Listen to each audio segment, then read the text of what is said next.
Good morning. So welcome back from Thanksgiving. We are going to talk about medians and centroids today and altitudes. So there is a sheet for you because I can't draw all these pretty things. So there is a sheet for you. So please make sure that you have that. Okay, so take a minute. Okay, so a median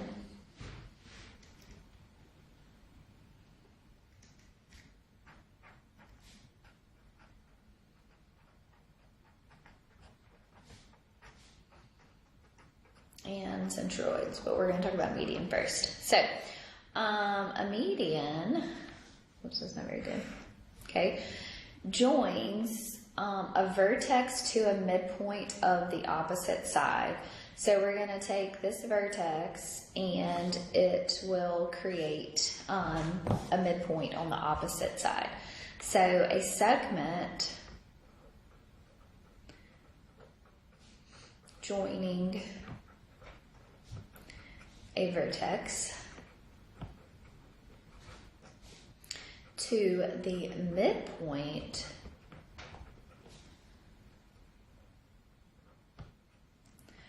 of the opposite side.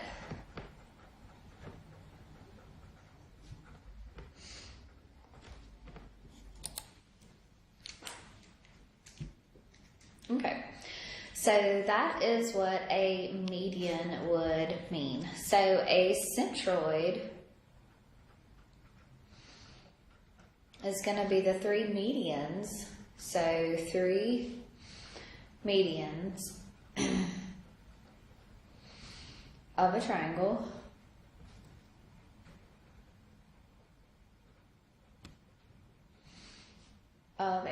intersect at one point.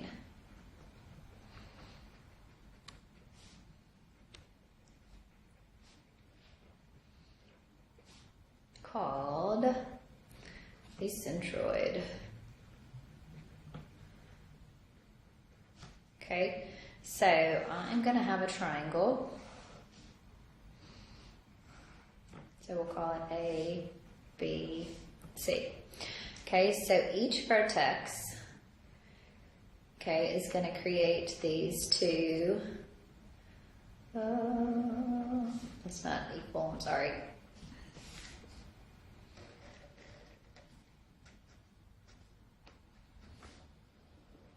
Okay, so it is going to create that point where there is a centroid.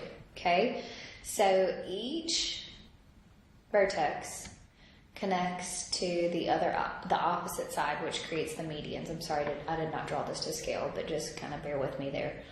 Okay, so the let's do this. So when I draw this vertex here, let's call ABC. ABC. Let's call this E, D, and F down here. Okay, and this is going to be your centroid P. Okay, so the centroid here is a point. Okay, and it's called P. Okay, the medians. Okay, so the medians, remember, are the line segments. So AE would be a median, BF would be a median, and CD would be a median. Okay, so with these medians here, then AP, okay, is going to be equal to 2 times this PE. So AP is going to be equal to 2 times your PE.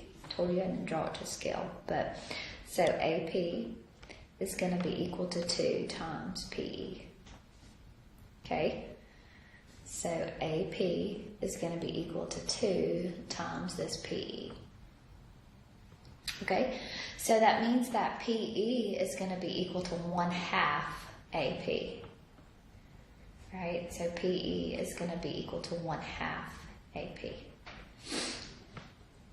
Okay, all right, AP here is going to be 2/3 the whole distance. So AP is also going to be 2/3 your whole AE there. Okay. AP. So then that means also that PE, 2/3 plus 1/3 is a whole, right? So PE is going to be equal to 1/3 the whole distance AE. So those are your properties that you need to remember here. Okay? All right, so let's do some examples here for you. All right, let's, and label these. This is 1, 2, 3, 4, and 5. Okay? So, if P is the centroid of the triangle J, K, and L, okay, JK, so this distance here is going to be 22. KN is going to be equal to 13. And OL is going to be equal to an 18. Okay? All right. So if P is the centroid, I want to find the missing measures here. So if P is the centroid, so that means that these sides are going to be equal. These sides are going to be equal. And these sides are going to be equal. So KM is going to be equal to half of 22, so it's going to be 11. NL is going to be the same thing there, which is 13.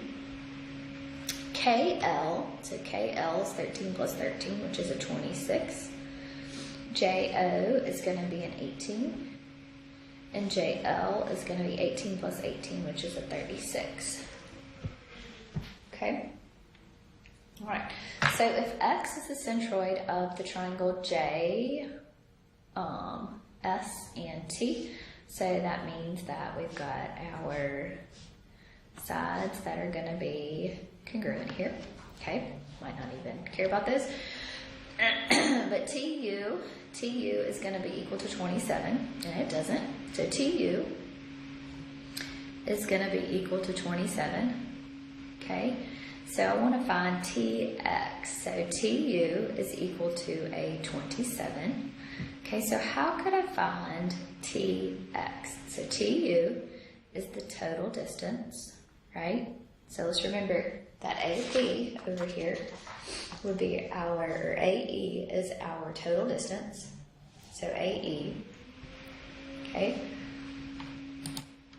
Okay, so we can take the 2/3 here of that one. So 27, okay, the whole total distance is going to be 27. So to find TX, we would say 2/3 times 27, right? So TX there would be an 18.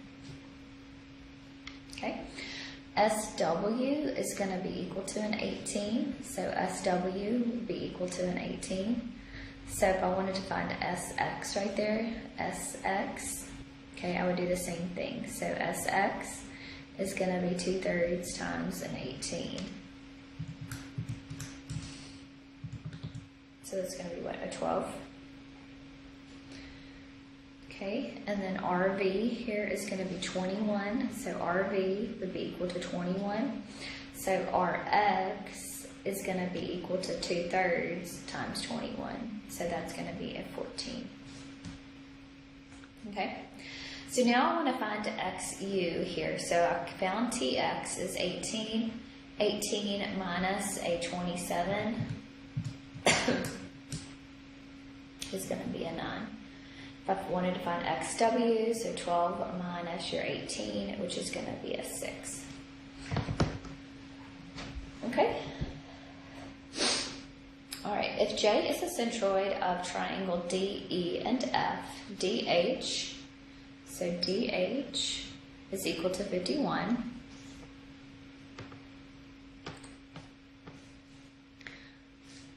All right, so DH is 51. GF is equal to 60. So DH is equal to 51. GF is equal to 60. And EI is equal to a 57. Okay, so So I want to find DJ here. So wanted to find DJ. So to find DJ, we would say 2/3 times that 51. So 2 divided by 3 times 51 would be a 34. Okay. JH here, then it would be what? 51 minus a 34, which would be a 17. Okay. I have GF here is equal to a 60. Okay. So I want to find GF. Okay. So J to F right there would be your 2/3. So J to F right there would be 2/3 times your 60.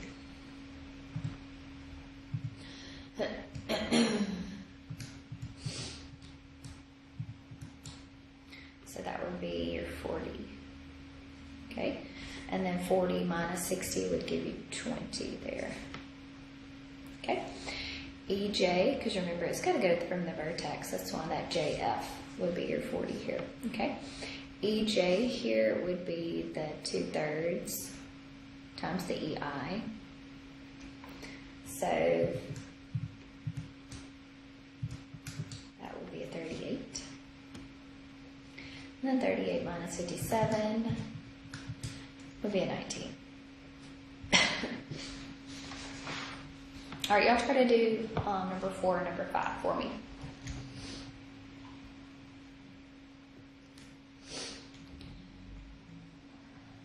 Okay, so if G is a centroid of triangle A, B, and C, BF is going to be equal to 72. So BF is equal to 72. AC here is going to be equal to 64. Okay, and GE right here is 27. Okay, so I want to find AF. So AF here, that's going to be, those two are going to be congruent. So half of 64 is 32. So those both of those would be 32. FC and AF would be 32. Now I want to find BG here. So BG, all right, to find BG, there it's going to be 2/3 times your 72. So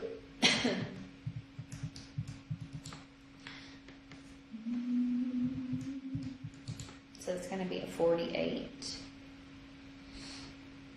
Okay, and GF would be 48 minus 72, which is going to be a 24. Okay, and now I want to find AG here. I know that GE here is 27. So how would I find the total distance here, AE?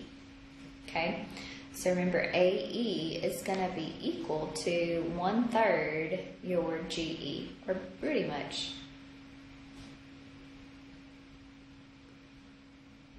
like this here.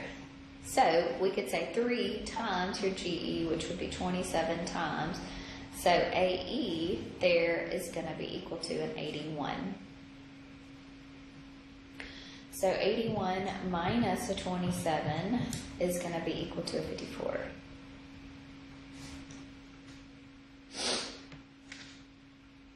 Okay. If H is the centroid of triangle BD and F, DF is going to be equal to 50. CF is going to be equal to 42. And BH is going to be equal to a 22. Okay? So I want to find HE. So HE here, I want to find this distance here. So this is 2/3 the total distance, right? Okay. I can find HE by saying 22 divided by 2, right? Because this distance is equal to twice this here. So HE, okay, is going to be equal to half of BH, right? So that's going to be 11. your EF here is going to be equal to a 25. HF here, okay, I know that CF is going to be equal to 42. So CF is equal to a 42. So HF is going to be equal to half of that. No, I'm sorry. 2/3 of that. Sorry.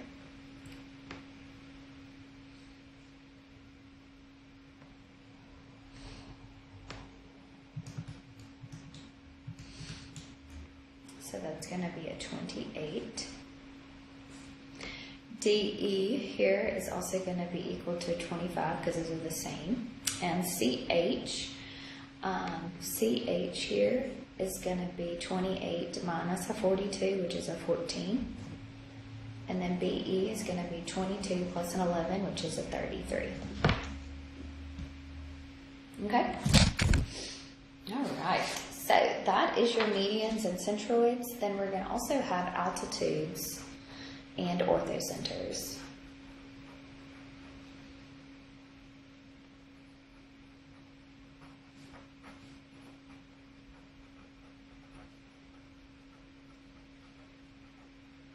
Okay, so an altitude is a segment joining a vertex to the opposite side that is perpendicular to that side.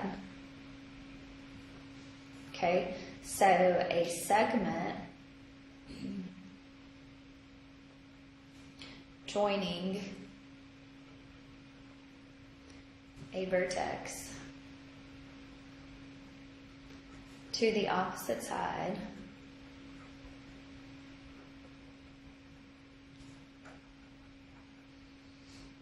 so that it is perpendicular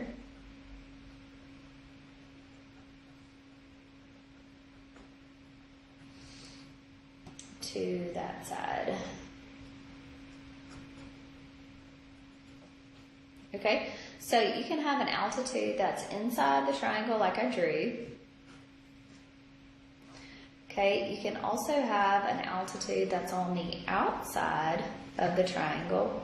Sorry, I should do a little dotted line there. On the outside, okay, or you could have an altitude that is the side of a triangle. Okay. Okay, so the orthocenter is the center that's created by three perpendicular, so three altitudes. So three altitudes of a triangle intersect at a point called the orthocenter.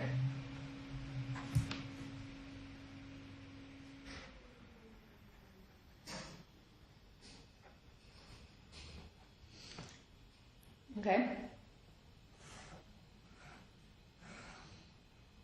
All right, so here we're going to have A, B, and C. So if I create a perpendicular, I'm going to create a perpendicular here and a perpendicular here. So there is my orthocenter right here. So we'll call this AE, F, and D. We'll call this point P. That's your orthocenter. So the name of the orthocenter is P.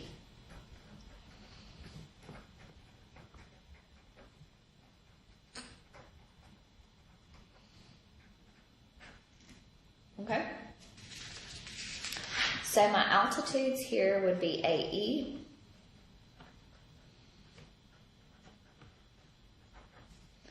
would be AE, BF,